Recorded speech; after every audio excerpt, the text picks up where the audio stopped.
ગુજરાતીઓ સાવધાન, 2026નું વર્ષ કાતિલ ઠંડા પવનની શીતલહેર લઈને આવ્યું છે.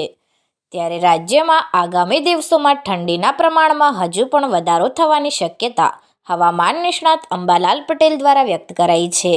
જો કે 4 જાન્યુઆરી સુધી ઠંડી પડવાની અંબાલાલ પટેલ દ્વારા શક્યતા વ્યક્ત કરાઈ છે.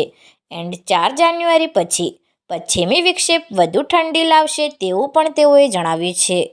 વધુમાં અંબાલાલ પટેલ દ્વારા જણાવાયું છે કે ઉત્તર ભારતમાં શીતલહેરના કારણે ઠંડીનું જોર વધશે અને 11 જાન્યુઆરીથી હાડ થીજવતી કાતિલ ઠંડીમાં લોકો ઠૂંઠવાશે. તો 18થી 21 જાન્યુઆરી દરમિયાન હવામાન પલટાશે અને 24 જાન્યુઆરીથી રાજ્યમાં ભારે ઠંડીનો ચમકારો જોવા મળશે. જોકે હવામાન નિષ્ણાત અંબાલાલ પટેલની આ આગાહી જોતા ગુજરાતીઓ અત્યારથી જ ચેતી જાય અને પોતાના ગરમ વસ્ત્રો જેવા કે સ્વેટર, મફલર, ટોપી, જેકેટ સહિત ઓઢવા માટે ધાબળા અને બ્લેન્કેટ અત્યારથી જ ગોતીને હાથવગા રાખે.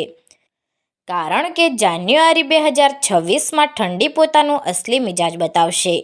આપને ફરી જણાવી દઈએ કે જાણીતા હવામાન નિષ્ણાત અંબાલાલ પટેલ દ્વારા વર્ષ 2026ના પ્રથમ સપ્તાહ અને પ્રથમ મહિનામાં રાજ્યમાં ઠંડીનું પ્રમાણ વધશે અને મહિનાના ધીરે ધીરે ઠંડી પોતાનું આક્રમણ સ્વરૂપ ધારણ કરશે તેવી આગાહી વ્યક્ત કરાઈ છે.